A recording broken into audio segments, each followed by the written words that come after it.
नमस्कार, आप देख रहे हैं आज तक। आपके साथ मैं हूं सईद अंसारी। दोपहर के 3 बजे ओमिक्रॉन वेरिएंट की बढ़ती रफ्तार ने देश की चिंता बढ़ा दी है। 17 राज्यों में 400 के पार केसेस हो चुके हैं। दिल्ली, महाराष्ट्र, गुजरात सबसे ज्यादा प्रभावित हैं। कुल केसेस की तादाद इस समय हमारे देश में 416 है। देश भर में जश्न पर ब्रेक लगा दिया गया है। महाराष्ट्र, गुजरात, हरियाणा में लेट नाइट पार्टियों पर प्रतिबंध लगा चुका है। दिल्ली, मध्य प्रदेश, उत्तर प्रदेश, कर्नाटक में पहले से नाइट कर्फ्यू जारी है। बूस्टर डोज पर निर्णय के लिए सरकार 3000 लोगों पर परीक्षण शुरू कर चुकी है।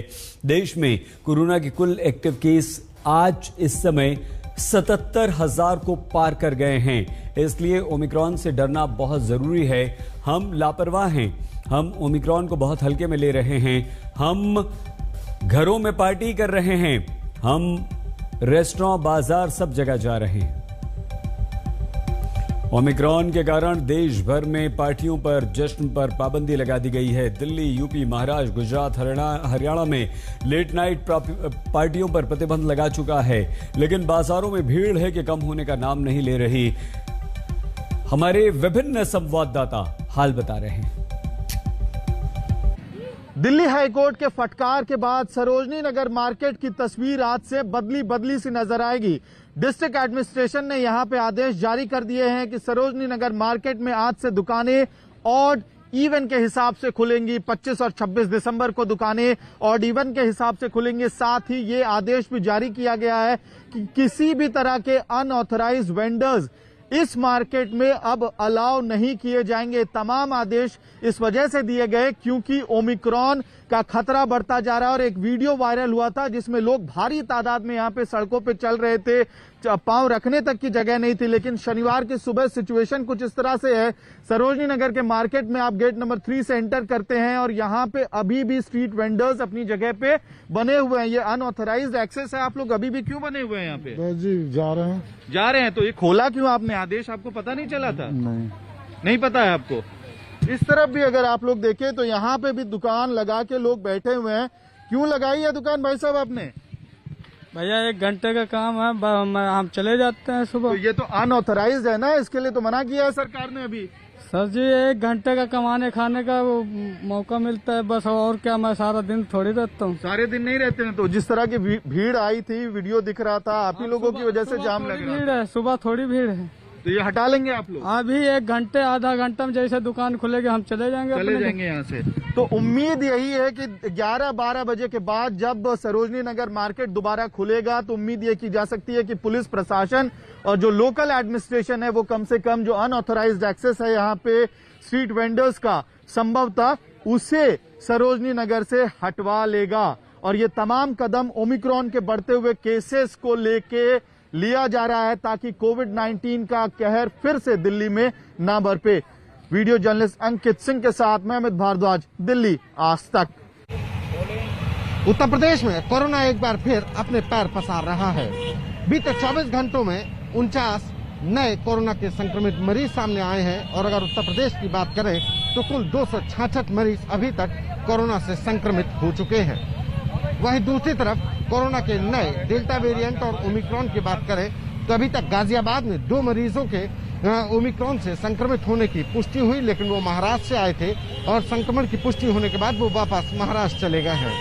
लेकिन कोरोना के संक्रमण की वजह से उत्तर प्रदेश सरकार ने नाइट कर्फ्यू आज से लागू कर दिया है।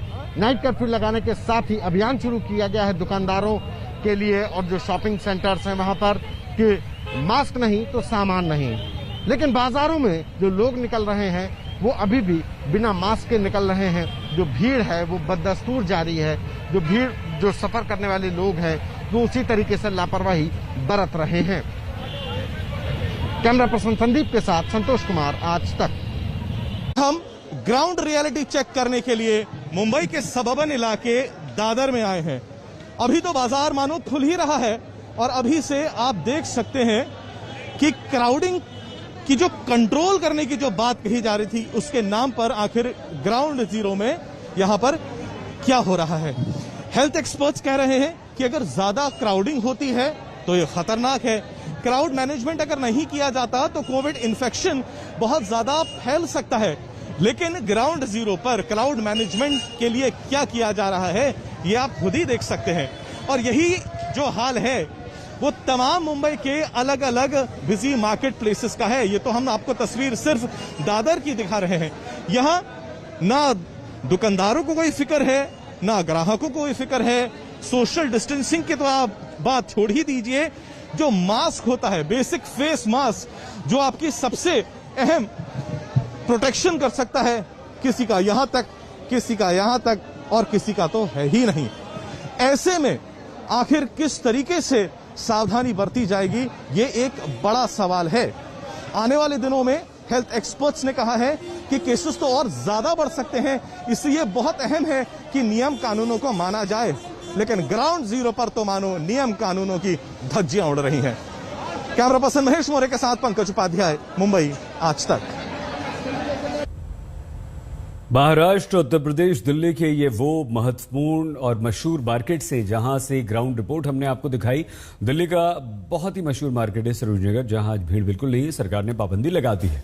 उत्तर प्रदेश में सबसे बड़े छापे की अब खबर। अब तक 177 करोड़ रुपए बरामद हो चुके हैं। कानपुर में छापा खत्म हो गया, लेकिन इत्र व्यापारी जैन के कन्नौज वाले घर पर छापा है। इनकम टैक्स के 13 ऑफिसर की टीम पीयूष जैन के घर को छान रही है।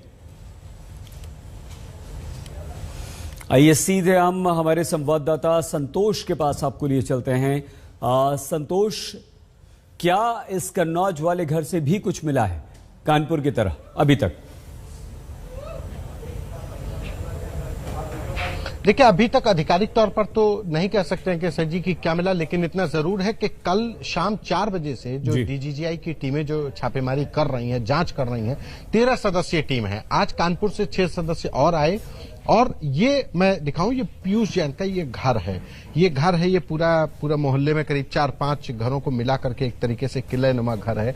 इसमें 8 दरवाजे हैं, करीब 16 खिड़कियां हैं, और जो दरवाजे जो ग्राउंड फ्लोर पर है वो लोहे के, मतलब इस तरीके से हैं कि कोई आसानी से तोड़ ना सके, और पूरे तरीके से किलेबंदी के तरीके से किया गया है। यहां पर उनके बेटे जो प्रत्यूष जैन है, पीयूष जैन के बेटे प्रत्यूष जैन, और उनके परिवार के एक और युवक को लेकर के जो टीमें हैं वो यहां पर जांच कर रही हैं। सबसे अहम बात कि कल शाम 4 बजे से जांच शुरू हो रही है, जांच चल रही है, और यहां पर तालों को कटवाने के लिए जो कारीगर है स्थानीय, करीब 3 कारीगर कल से बुलाए जा चुके हैं। एक कारीगर तो अभी गया है, उससे बात की हमने, तो उसने कहा कि 4 से 5 जो गेट पर ताले थे उनको हटाया गया है। और इसके साथ ही बताया जा रहा है कि गैस कटर भी देर रात यहाँ पे अंदर गया है। यानी कि कुछ न कुछ डीजीआई की टीमों को अभी तक यहाँ पे जांच में जरूर ऐसा मिला है जो उसको लगता है कि यहाँ पर अभी और को मिलने की उम्मीद है। लिहाजा यही वजह है कि यहाँ पर प्रत्यूष जैन, जो पीयूष जैन के बेटे हैं, जिनसे जांच करवाई जा रही, जिनसे खुद उनको साथ में रख करके जांच हो रही है, वो अभी इसी दरवाजे से अंदर ले जाए गए हैं। पूरा मकान एक जरूर दिखाई पड़ता है सही जी, लेकिन जब एक दरवाजे से निकाल के दूसरे दरवाजे में ले जाया जा रहा है, यानी कि इसमें अंदर कनेक्टिविटी नहीं है। वरना अगर एक मकान से दूसरे मकान में अगर कनेक्टिविटी होती तो अंदर ही के अंदर आ सकते थे। हमने खुद देखा कि पीयूष जैन के जो परिवार के जो प्रत्यूष हैं, बेटे हैं बताए जा रहे हैं, वो उनको डीजीआई की टीमें अंदर लेकर के गई हैं। अभी तक 13 सदस्यीय टीमें यहां पर अंदर है, जांच जारी है। क्या मिला है ये आधिकारिक तौर पर नहीं कहा जा सकता, लेकिन इतना जरूर है कि कुछ ऐसा जरूर मिला जिसकी वजह से बीते लगभग 3 बज चुका है, 24 घंटे हो जाएंगे इस जांच शुरू हुए, तो उसके पास कुछ ऐसे डॉक्यूमेंट्स मिले जिनका वेरिफिकेशन अभी करवाया जा रहा है। कुछ चीजों के तालों में बंद है, उन तालों को कटवा करके तालों को काटा जा रहा है, ताले तोड़े जा रहे हैं, और इसके लिए 2 गवाह भी अंदर मौजूद हैं जो इंडिपेंडेंट गवाह हैं, मोहल्ले के ही रहने वाले हैं। ये जैन स्ट्रीट कहलाई जाती है, यहाँ के रहने वाले उन लोगों को अंदर रख करके ये जांच अभी चल रही है। जी बहुत धन्यवाद संतोष शर्मा ने बहुत विस्तार से हमारे संवाददाता ने जानकारी दी। 177 करोड़ रुपए कैश अभी तक मिल चुका है, और अब कन्नौज वाले घर पर भी, पीयूष जैन के घर पर छानबीन चल रही है। खबर उत्तर प्रदेश में चुनावी तोहफों की। अब मुख्यमंत्री योगी आदित्यनाथ ने आज छात्रों को 1 लाख स्मार्टफोन्स और टैबलेट बांटे। लखनऊ स्टेडियम में समारोह में मुख्यमंत्री ने बच्चों को स्मार्टफोन्स और टैबलेट्स दिए। बाकी लोगों को पोर्टल के जरिए ये स्मार्टफोन्स मिलेंगे। इस अवसर पर योगी आदित्यनाथ ने विरोधियों पर जमकर निशाना साधा। सुनिए। उत्तर प्रदेश के अपने सभी युवाओं को अटल जी की उन भावनाओं का प्रतिनिधित्व करते हुए, देश के यशस्वी प्रधानमंत्री नरेंद्र मोदी जी की भावनाओं को आगे बढ़ाते हुए एक नए जज्बे के साथ खड़ा होने के आह्वान के साथ ही आप सबका आह्वान करने के लिए मैं और भारत सरकार के शिक्षा मंत्री और प्रदेश सरकार के हमारे तमाम माननीय मंत्रीगण आज इस मंच पर यहां पर आए हैं, जहां पर उत्तर प्रदेश के हर जनपद से युवाओं की उपस्थिति है और एक साथ प्रदेश के युवाओं को हम लोग तकनीकी दृष्टि से दुनिया के सामने प्रस्तुत करने के लिए आज इस टैबलेट और स्मार्टफोन वितरण की कार्रवाई को आगे बढ़ाने का कार्य कर रहे हैं। हम लोगों ने कहा कि प्रदेश के युवाओं के जीवन के साथ जो भी खिलवाड़ करेगा उसकी जगह जेल होगी, जेल। प्रदेश में पूरी पारदर्शिता के साथ भर्ती की प्रक्रिया होगी और भर्ती की प्रक्रिया को आगे बढ़ाया गया। 10 वर्षों में 2 लाख भर्ती नहीं हो पाई थी। हम लोगों ने मात्र अभी 5 वर्ष भी नहीं हुए हैं 4.5 लाख युवाओं को प्रदेश के अंदर सरकारी नौकरी दी है। और आइए अब बात करते हैं उत्तराखंड की। उत्तराखंड जहां कांग्रेस के बाद बीजेपी में तूफान है। मंत्री हरक सिंह रावत इस्तीफा दे चुके हैं। उन्हें मनाने की कोशिश चल रही है, लेकिन उन्होंने मुख्यमंत्री धामी से बात नहीं की। दलीय दौरे के बाद कांग्रेस का यह दावा है कि अब कांग्रेस में सब कुछ ठीक ठाक है। अटकलें लगाई जा रही हैं कि हरक सिंह रावत कांग्रेस में आ सकते हैं, लेकिन हरीश रावत अब मान गए। उत्तराखंड में राजनीतिक हालात एक बार फिर से उथल पुथल मचाए हुए हैं। जिस तरीके से राजनीतिक उबाल कल से लेकर अब तक उत्तराखंड की राजनीति में देखने को मिल रहा है, वो अपने आप में आने वाले विधानसभा चुनाव को लेकर एक संकेत दे रहा है कि कहीं ना कहीं कुछ गड़बड़ जरूर है। ऐसे में हरक सिंह रावत ने आज तक से बात करते हुए साफ तौर पर यह बताया कि वो अपना इस्तीफा दे चुके हैं और अपने फैसले पर पूर्ण रूप से अडिग हैं। इससे ये तो साफ हो जाता है कि हरक सिंह रावत अब यहां से जाने की तैयारी में है और रुकने का सवाल ही पैदा नहीं होता, ऐसा हरक सिंह रावत का कहना है।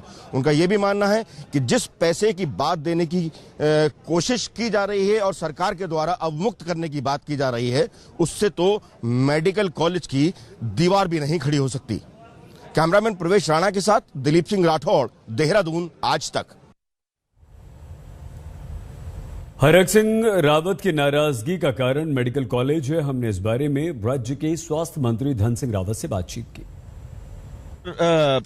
एक नया उथल पुथल देखने को मिल रही है। हरक सिंह रावत इस्तीफे की बात कर रहे हैं, मेडिकल कॉलेज की मांग करी थी उन्होंने। क्या है पूरा मामला? देखिए, कल मंत्रिमंडल की बैठक हुई और लगभग 45 महत्वपूर्ण विषयों पर कल मोहर लगी है और बड़े सौहार्दपूर्ण ढंग से कल कैबिनेट की बैठक हुई है। और हमारे जो सीनियर मंत्री डॉक्टर हरक सिंह रावत जी, उन्होंने हमेशा की तरह कल भी सारे विषयों पे बहुत सार्थक चर्चा की है।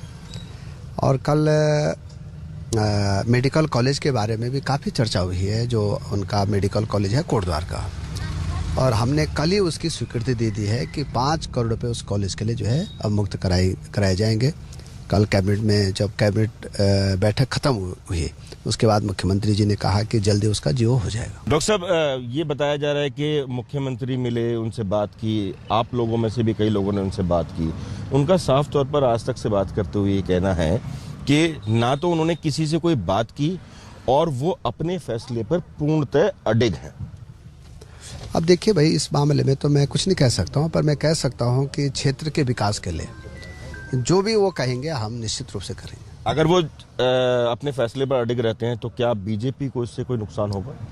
मैं कह रहा हूँ कि ये उनका व्यक्तिगत मामला है कि वो क्या करेंगे, लेकिन राज्य में भारतीय जनता पार्टी को उनकी ज़रूरत है और राज्य को भी उनकी ज़रूरत है और वो हमारे एक अच्छे नेता हैं। दिलीप सिंह राठौड़ हमारे संवाददाता धन सिंह रावत से बात कर रहे थे। उन्होंने कहा कि ये हरक सिंह रावत का निजी मामला